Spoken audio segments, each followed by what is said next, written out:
शहरी और गांव की बहू का रक्षा बंधन। किशनपुर नाम के छोटे से गांव में मालती अपने दोनों बेटे प्रकाश और वासु के साथ रहती थी। मालती के दोनों बेटों की अब शादी की उम्र हो गई थी, इसलिए मालती अपने दोनों बेटों के लिए रिश्ता ढूंढना शुरू कर देती है। पंडित जी, मेरे दोनों बेटों की उम्र निकली जा रही है। आप इन दोनों के लिए अच्छी सी अच्छी लड़कियों के रिश्ते देखिए। मैं जल्दी ही अपने बेटों की शादी करवाना चाहती हूँ। अब आपको और चिंता करने की कोई जरूरत नहीं है। मैंने प्रकाश और वासु दोनों के लिए ही एक कन्याएं देख ली है। इसका नाम मंजरी है और इसका नाम लावण्या है। दोनों ही बहुत अच्छी कन्याएं हैं। दिखने में तो दोनों ही काफी सुंदर है। आप इनके माता पिता से बात करके रिश्ते की बात को आगे बढ़ाइए। जैसा आप कहे, मैं आज ही इन दोनों कन्याओं के माता पिता से बात करके रिश्ते की बात को आगे बढ़ाता हूँ। पंडित जी दोनों ही लड़कियों के घर जाते हैं और शादी की बात को आगे बढ़ाते हैं। देखते ही देखते कुछ ही महीनों में शादी की तैयारियां शुरू हो जाती है। शहर की रहने वाली लावण्या और गांव की रहने वाली मंजरी दोनों ही शादी करके अपने ससुराल आ जाती हैं। अरे वाह, मेरी दोनों बहुएं तो बिल्कुल चांद का टुकड़ा दिख रही है। मैं तो बहुत नसीब वाली हूँ जो मुझे इतनी सुंदर बहुएं मिली है। यहाँ पर एसी नहीं है। यहाँ कितनी ज्यादा गर्मी हो रही है, ऊपर से इतना हैवी लहंगा और ज्वेलरी। मैं इनमें और ज्यादा देर नहीं रह सकती। वॉशरूम कहाँ पर है? मुझे जाकर चेंज करना है। बस थोड़ी देर बहू, और एक दो रस्म रह गई है, उसके बाद जाकर अपने कपड़े बदल लेना। व्हाट? क्या अभी भी एक दो रस्में हैं? सॉरी मम्मी जी, मुझे इन बकवास चीज में जरा भी इंटरेस्ट नहीं है। मैं और इस भयानक गर्मी को बर्दाश्त नहीं कर सकती। मैं जा रही हूँ चेंज करने के लिए। अरे लावण्या बहू, सुन तो सही, कहाँ जा रही है? मालती लावण्या को आवाज देती रह जाती है, लेकिन लावण्या एक नहीं सुनती और जाकर अपनी शादी का जोड़ा उतार कर अपनी शहरी मॉडर्न शॉर्ट पहनकर आराम करने लगती है। शहर की होने की वजह से लावण्या काफी मॉडर्न होती है। लावण्या हमेशा शॉर्ट ड्रेस ही पहनना पसंद करती है। इसके साथ ही लावण्या ड्रिंक एंड स्मोक भी करती है। लेकिन वहीं मंजरी के गांव के होने की वजह से मंजरी में काफी संस्कार होते हैं। गृह प्रवेश के बाद मंजरी अपनी सास और सभी बड़ों के पैर छूती है, जिसे देखकर मालती बहुत खुश होती है। और ऐसे ही शादी का पहला दिन बीत जाता है। मंजरी सुबह उठकर नहा धोकर भगवान की पूजा पाठ करके रसोई में खाना बनाने लग जाती है। लेकिन वहीं लावण्या अभी तक सो रही होती है। मंजरी बहू, तू इतनी सुबह सुबह उठ गई? अभी तो बस 7 ही बजे हैं। माँ जी, मेरी माँ कहती थी कि सुबह सुबह उठकर पूजा पाठ करने से दिन अच्छा गुजरता है, इसलिए मैं सुबह 5 बजे ही उठ गई थी और मैंने नहा धोकर पूजा पाठ भी कर ली। अब मैं सबके लिए नाश्ता बना रही हूँ। लेकिन ये लावण्या बहू कहाँ रह गई? पता नहीं माँ जी, मैं लावण्या के कमरे के पास गई थी, लेकिन किसी ने दरवाजा नहीं खोला, इसलिए मैं वापस आ गई। सुबह के 9 बज जाते हैं, लेकिन लावण्या अभी तक सो रही होती है। इसलिए मालती लावण्या को आवाज देकर बुलाने लगती है। ओ लावण्या बहू, सुबह के 9 बज गए हैं। सूरज सर पर चढ़ गया है, लेकिन तेरे उठने का अभी समय नहीं हुआ है। आज उठने का इरादा है या नहीं? मालती की आवाज सुनकर लावण्या की घबरा कर आंख खुल जाती है, जिसके चलते लावण्या बेड के नीचे गिर जाती है। उई मेरी कमर! इस बुढ़िया को भी चैन नहीं है। 9 ही तो बजे हैं और पूरे घर को सर पर उठा लिया है। ऊपर से मेरी कमर भी टूट गई। इससे पहले इसकी एक और आवाज आए और मैं कहीं और से टूटूं, मैं जाकर तैयार हो जाती हूँ। लावण्या जल्दी से उठती है और जाकर नहा धोकर तैयार होने लगती है। लेकिन लावण्या जैसे ही नीचे आती है तो लावण्या को शॉर्ट ड्रेस में देखकर पूरे परिवार की आंखें फटी की फटी रह जाती है। हे राम राम राम राम, बहू ने कैसे कपड़े पहने हैं? ये कपड़े हैं भी या नहीं? मुझे तो ये कपड़े नहीं दिखाई दे रहे हैं। ऐसा लग रहा है कि कपड़े सिलने के बाद जो कतरन बची हुई है तूने वही पहन लिए हैं। हाँ लावण्या, ये तुमने कैसे कपड़े पहने हैं? ये तुम्हारा मायका नहीं, ससुराल है। आप लोग होते कौन है मुझे मेरे कपड़ों के लिए बोलने वाले? मेरी बॉडी, मेरे कपड़े, मेरा जो मन चाहेगा मैं वही पहनूंगी। मैं शहर की रहने वाली एक मॉडर्न लड़की हूँ, ना कि गांव की रहने वाली गवार। लावण्या का ऐसा जवाब सुनकर सारे परिवार वाले दंग रह जाते हैं। शादी के बाद भी लावण्या अपनी कोई भी जिम्मेदारी नहीं संभालती, जिस वजह से घर की सारी जिम्मेदारी बेचारी मंजरी पर आ जाती है।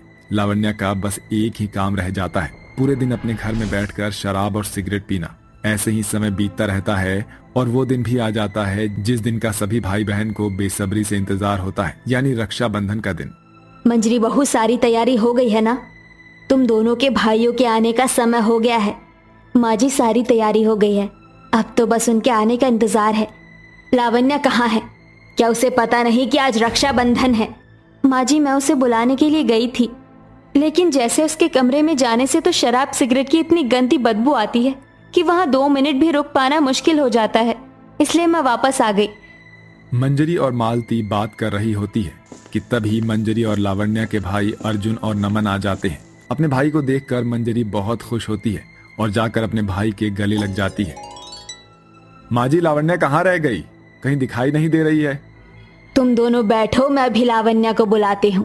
मालती लावण्या को आवाज देकर नीचे बुलाती है, जिसे सुनकर लावण्या नीचे तो आ जाती है, लेकिन लावण्या नशे की हालत में होती है। लावण्या के एक हाथ में शराब का गिलास तो दूसरे हाथ में सिगरेट होती है। लावण्या, ये तुम्हारा मायका नहीं ससुराल है। ये कैसा हाल बना रखा है तुमने? और ये आदत नहीं बदली ना? क्यों हमारी इज्जत को मिट्टी में मिलाने में लगी हो? तुमने मेरा सबके सामने सिर झुका दिया है। रक्षाबंधन जैसे त्योहार पर भी तुमने शराब पी रखी है। क्या रक्षाबंधन? ये रक्षाबंधन क्या होता है? What is this? मैं अपने रूम में आराम से बैठकर अपनी शराब और सिगरेट एंजॉय कर रही थी, लेकिन तुम्हारी वजह से मुझे अपना एंजॉय छोड़कर आना पड़ा। मुझे यहाँ किसने बुलाया? ये तुम्हारा नहीं, मेरा घर है। निकल जाओ यहाँ से। लावण्या की बात सुनकर नमन की आंखों में आंसू आ जाते हैं। लावण्या का ऐसा बर्ताव अपने भाई के साथ देखकर सभी परिवार वालों को बुरा लगता है। मंजरी से ये सब बर्दाश्त नहीं होता और वो लावण्या से कहती है, ये क्या तमीज है अपने भाई से बात करने की? तुम्हारा भाई आज तुमसे राखी बंधवाने के लिए आया था, लेकिन तुम तो नशे की हालत में ऐसी धुत हो रही हो कि तुम्हें कुछ दिखाई ही नहीं दे रहा है। तुम्हारे शहर के इस मॉडर्नपन की वजह से तुम हर रिश्ते से दूर जा रही हो। देख लेना, एक दिन तुम बहुत पछताओगी।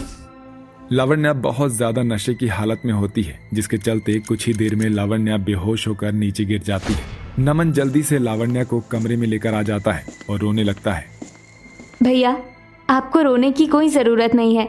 आज के बाद किसी भी रक्षाबंधन पर आपकी कलाई सूनी नहीं रहेगी। मैं आपको राखी बांधूंगी। मंजरी की बात सुनकर नमन उसे गले लगा लेता है, जिसके बाद सारा परिवार नीचे हॉल में चला जाता है। कुछ ही देर में लावण्या को भी होश आ जाता है। लावण्या जैसे ही अपने कमरे के बाहर आती है तो देखती है कि मंजरी उसके भाई नमन को राखी बांध रही है और नमन ने प्यार से मंजरी के सर पर हाथ रखा होता है। ये सब देखकर लावण्या को बहुत बुरा लगता है और उसे अपनी गलती का एहसास होता है, जिसके बाद लावण्या नीचे आती है और सबसे माफी मांगती है।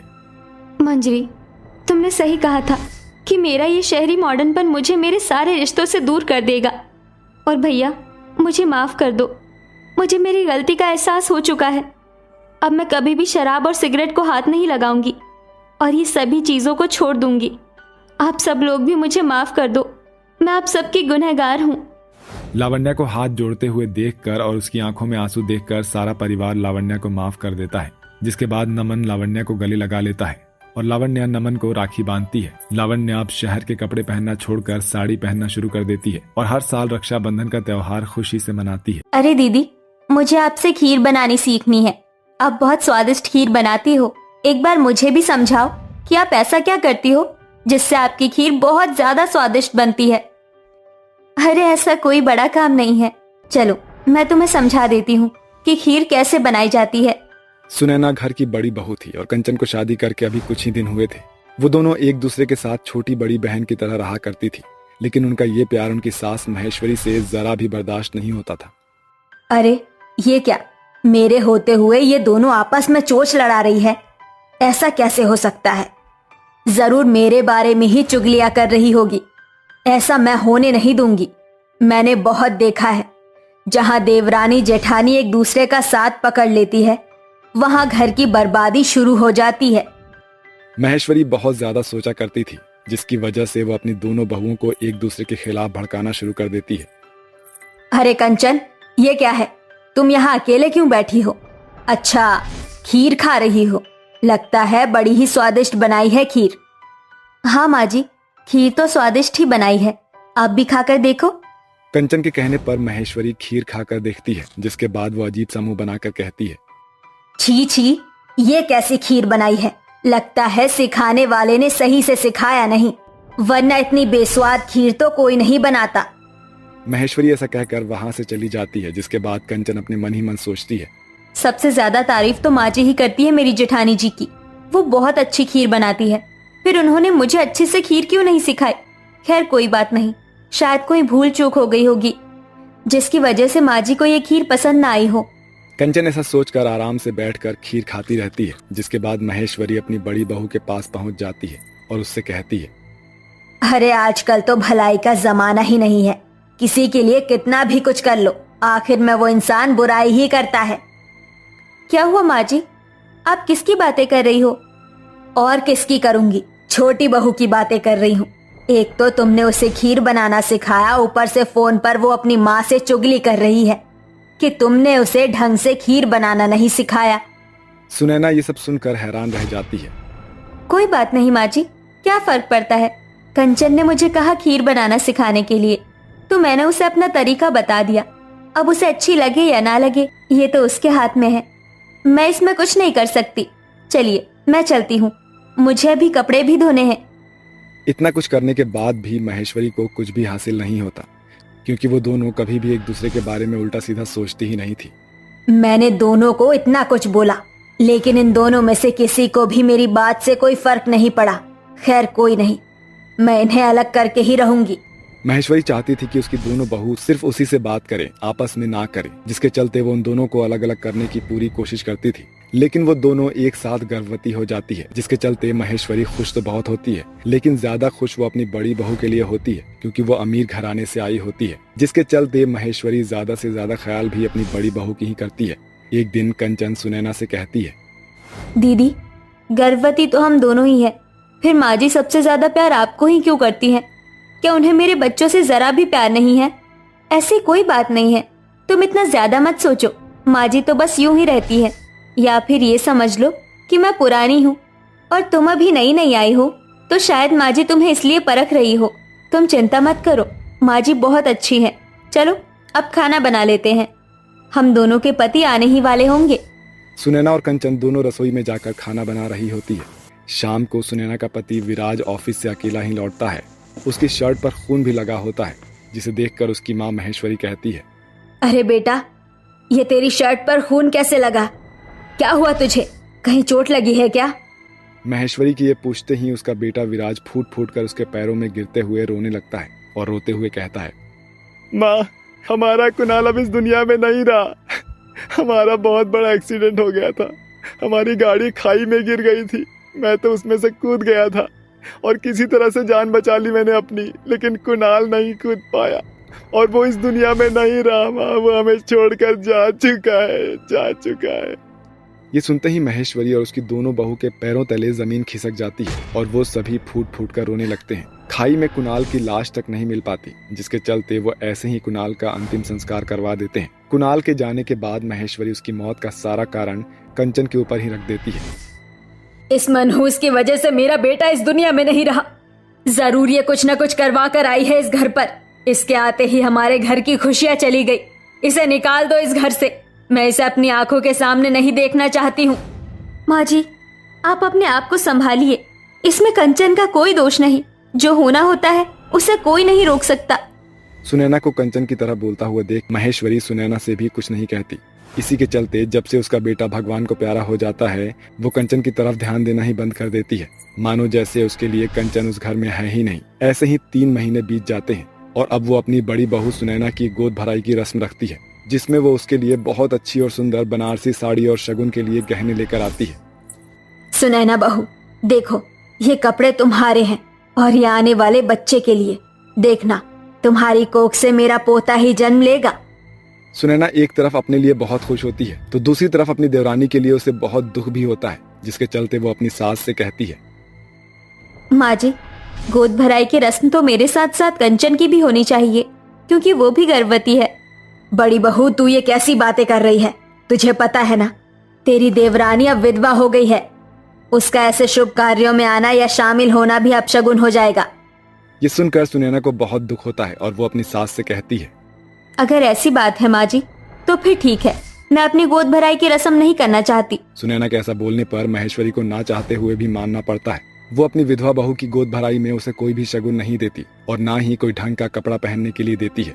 वहीं वो अपनी सुहागन बहू के लिए बहुत कुछ करती है। ये देखकर कंचन को बहुत बुरा लगता है, लेकिन फिर भी वो अपनी सास से कुछ भी नहीं कहती। धीरे धीरे ऐसे ही 9 महीने बीत जाते हैं और एक दिन अचानक से उन्हें एक साथ लिवर पेन शुरू हो जाता है, जिसके बाद महेश्वरी उन्हें अस्पताल लेकर जाती है, जहाँ पर सुनैना को एक बहुत प्यारी सी सुंदर सी बेटी होती है और वहीं कंचन को एक बहुत प्यारा सा बेटा होता है।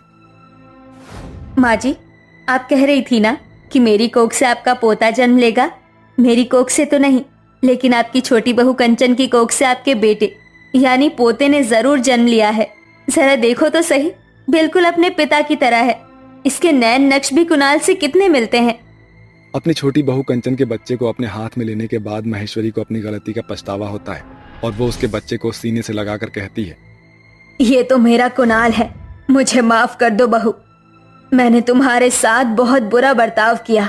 मुझे तुम्हारे साथ ऐसा नहीं करना चाहिए था। आइंदा मैं तुम्हारे साथ ऐसा बर्ताव फिर कभी नहीं करूंगी। मुझे माफ कर दो बहू। अपने बच्चों की खुशी के साथ कंचन अपनी सास को माफ कर देती है, जिसके बाद अब कंचन अपने ससुराल में अपनी सास और जेठानी के साथ खुशी खुशी रहने लगती है।